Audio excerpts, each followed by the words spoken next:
আজকে আপনি অন্যের জানাজায় যান, এমন হতে পারে কাল মানুষ আপনার জানাজায় আসবে।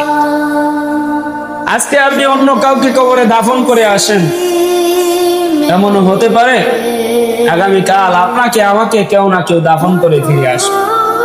এ কারণেই তো রব্বুল আলামিন বলেছেন, কুল্লু নাফসিন যায়িকাতুল মাউত, প্রত্যেকটি প্রাণীকেই একদিন মৃত্যুর স্বাদ গ্রহণ করতে হবে।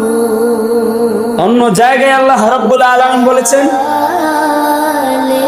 আইনামা তাকুনু ইউদরিকুমুল মাউতু ওয়ালাউ কুনতুম ফি বুরুজিন মুশাইয়্যাদ, তোমরা যে যেখানেই থাকো না কেন মৃত্যু তোমাদেরকে পাকড়াও করেই ছাড়বে।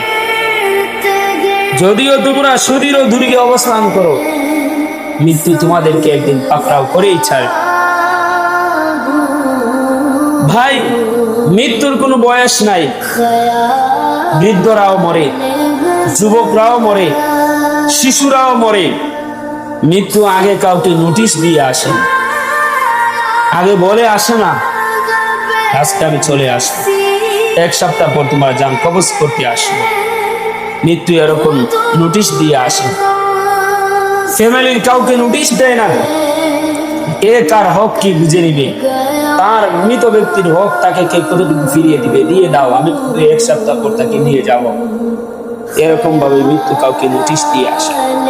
দেখেন ভাই, আজকে আপনি আর আমি হয়তো ফ্যামিলিতে ফিরে যাব, বাড়িতে গিয়ে রাতের খাবার খাবো, রাত্রেবেলা সন্তানদেরকে আদর করব, বিছানায় ঘুমাবো, আরামের বিছানায় স্ত্রী সন্তানদের সাথে রাতে গল্প করব, মজা করব, একসাথে খাবার খাবো, অনেক কথাবার্তা বলবো। কিন্তু একদিন এমন একটা রাত আসবে, একদিন এমন একটা রাত আসবে যেই রাতে আমরা আর এভাবে আমাদের ফ্যামিলির সাথে থাকতে পারবো, আমরা আর আমাদের ফ্যামিলির সাথে এভাবে আমরা থাকতে পারবো না।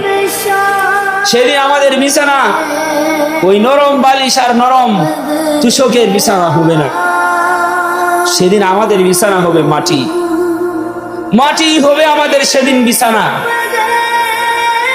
আমাদের বালিশ হবে মাটি, আমাদের বিছানা হবে মাটি, আমাদের চাদর হবে কাফন, ঘরটা হবে সেদিন অন্ধকার। আর সেই রাতের নাম হলো কবরের প্রথম রাত।